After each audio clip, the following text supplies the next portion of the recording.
अखंड दीप जलाया, जो इस मिशन के हर महत्वपूर्ण क्रियाओं का, कार्यक्रमों का साक्षी बना हुआ है। दादा गुरु ने गुरुदेव को आदेश दिया कि इस अखंड ज्योति के माध्यम से आप अपनी प्रतिभा को प्रखर करें और विचारों को जन जन तक पहुंचाएं।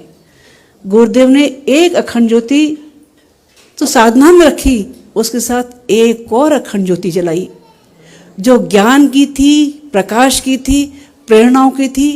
वो अखंड ज्योति निरंतर जलती रही। उस अखंड ज्योति की कहानी छोटी सी आपको बता देने का मन है। आप में से पता नहीं कितने लोग पुराने होंगे, कह नहीं सकती, लेकिन ये बात तब की है जब हम बहुत छोटे थे। अखंड ज्योति का घर जिन्होंने अब देखा है वो अब तो बहुत बदल गया है। भैया ने ले लिया है गुरुदेव माता जी की स्मृति में, उसको नया भी करा दिया है काफ़ी कुछ, लेकिन पहले छोटी सी दुनिया थी। ऊपर केवल एक साधना की कोठरी थी और एक और कमरा था, एक छोटा सा चौका था, बाकी छत थी।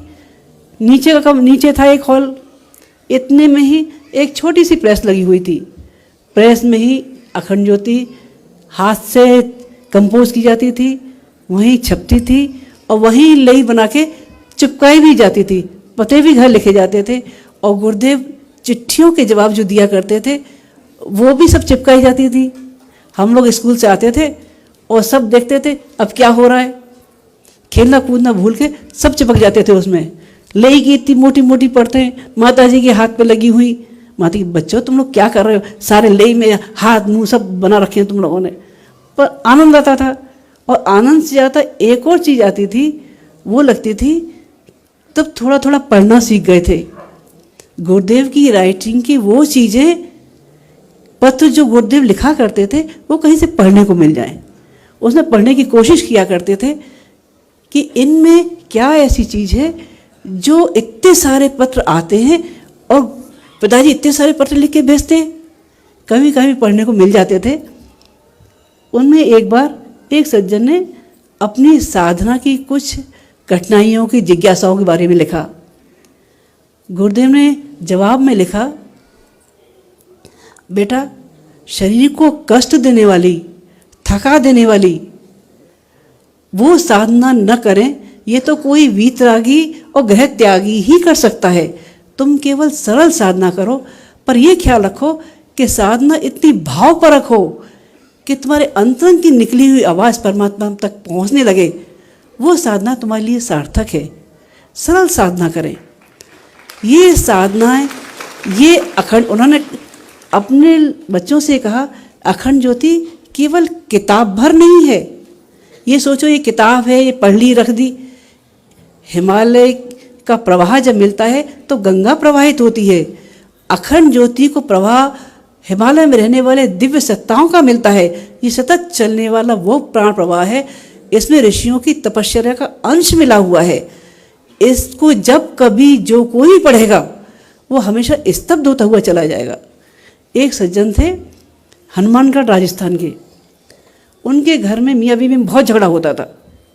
एक दिन झगड़े से इतने ज़्यादा परेशान हो गए कि उन्हें कहीं आत्महत्या कर लेनी चाहिए। वो कहीं से जहर की शीशी भी ले आए और जाके उन्होंने सोचा कि एक बार अपने मित्र से आखिरी बार मिल लूँ।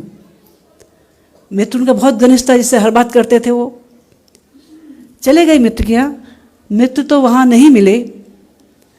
उनकी मेज़ पे अखंड ज्योति रखी मिल गई। उन्होंने अखंड ज्योति पढ़ना शुरू की। पहले एक पैनल पढ़ा, फिर उसके बाद कहानी पढ़ी, कहानी के बाद फिर लेख पढ़ा। उनके जीवन की दिशा धारा ही बदल गई।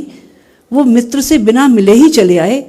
घर आके अपनी पत्नी से बात की, समझाया और उन्होंने जीवन का रुख बदल दिया। आज वो सज्जन अखंड ज्योति की 2500 से ज़्यादा पत्रिका नियमित बांटते। उनके जीवन का वो तूफान आया।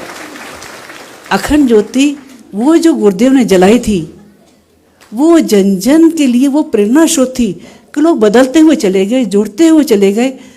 गुरुदेव का विचार परक रूप तो सब जानते हैं, लोग बताते भी हैं, लेकिन उनका एक वो पक्ष भी था जो उनका प्यार भरा था, वात्सल्य भरा था, दया वाला था, करुणा वाला था, ममता वाला था।